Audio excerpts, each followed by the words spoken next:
Hey guys, in this video I'm going to be sharing a couple DIY projects with you. I'm going to show you how I antiqued this vase, how I did a faux marble top on this wood table, and I'm also going to show you another vase project that I made it more glam and crystal looking. If you aren't already, please subscribe to my channel. Thank you for stopping by. If you are a returning subscriber, thank you for your support. I hope you enjoy this. Let me know if you have any questions. Thank you.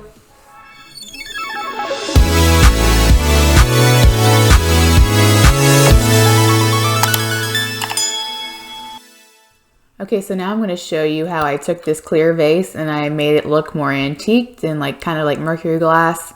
All you're going to need is a can of mirror spray paint and vinegar. And you're going to go ahead and you're just going to spray the outside with one coat. And just make sure you're covering it pretty well. You're going to repeat this process several times until you get the desired look that you are going for.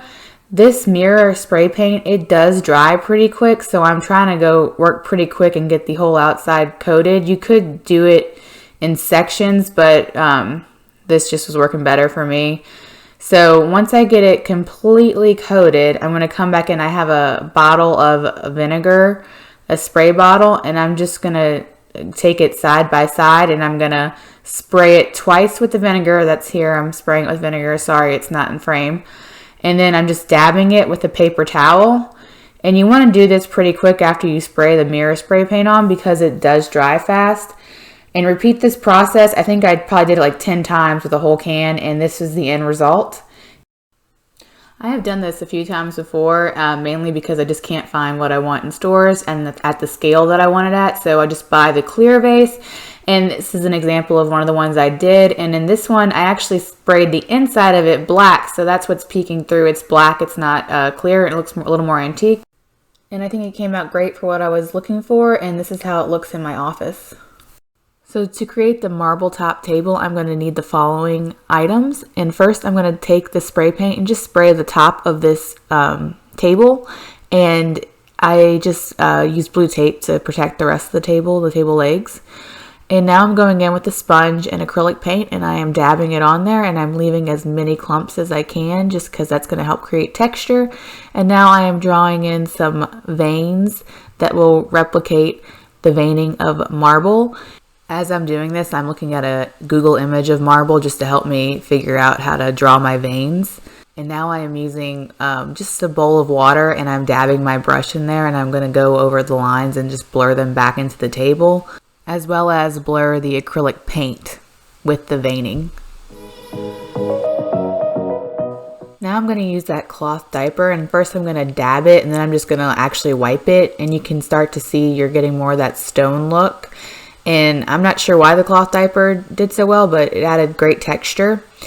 Now I am just going to repeat this process of drawing in the veins and then blurring the lines. And as I go, I'm going to be changing up my brush just to get a more finer defined vein. Kind of just, the process was kind of organic, and I with every step when I blurred everything back together and wiped down, I just readjusted on what materials and tools I was using to achieve the final look. I wouldn't say there's a right or wrong way to do this. I feel like with each step I was just readjusting for how I was going to achieve the look I was going for. And it's nothing to stress out about because it's just paint and it's still wet and you can wipe it down and readjust as you go. You will want to blur the veins less as you go to create that more defined vein. So for this, you're just going to want to still draw your veins in, but use a smaller brush stroke to blur the lines and then go over it with a sponge and just tap.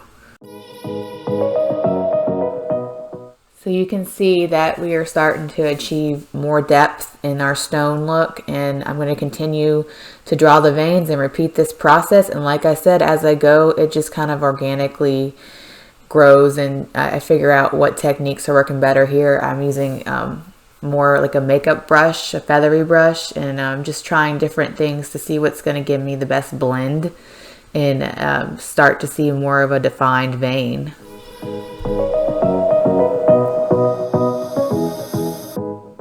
I do feel like the cloth diaper was the best tool for this project, and Like I said, I'm not really sure why. I just kind of thought to use it because I have a newborn and I am using these for burp cloths all day long, and so it's just a familiar texture to me, and I thought it might work great in this process.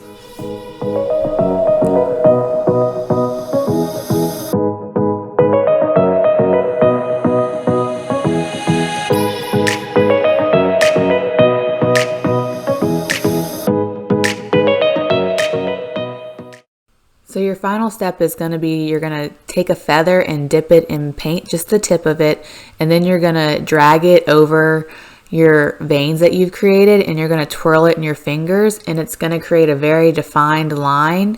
And I felt like this was kind of creating too much of a line for me, so I went back in with a sponge with a little bit of white paint and water on it, and I dabbed it, and then I blended it again. It's kind of the same concept as the blurring we've been doing.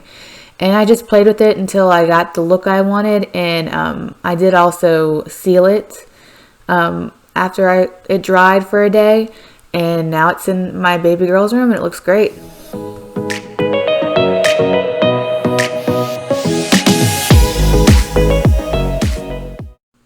And for the final DIY, we're going to make this crystal vase. I already had this round vase and it had a little crack in it, and I wanted to just go ahead and reuse it. And I saw this on TikTok where you get these little crystal jewels. They come in a bag. I got mine on Amazon and I will link them below. But all I'm doing is hot gluing them onto this vase, and it's going to end up having a really cool crystal rock looking effect when it is done. I do want to recommend that you do wear some gloves for this, because when I first started out working on this, I burned my fingers a few times. And I could have used my low temp glue gun, but I just found that my hot temp glue gun with the Gorilla Glue sticks was working a lot better for me. So I am just going to continue to do this, and it is pretty tedious, but the end result is worth it. And that's all you really do. This is a really easy project. It's just kind of tedious, like I said. So here's the final look at it. It's completely covered in those jewels, and then there I put a flower arrangement in it.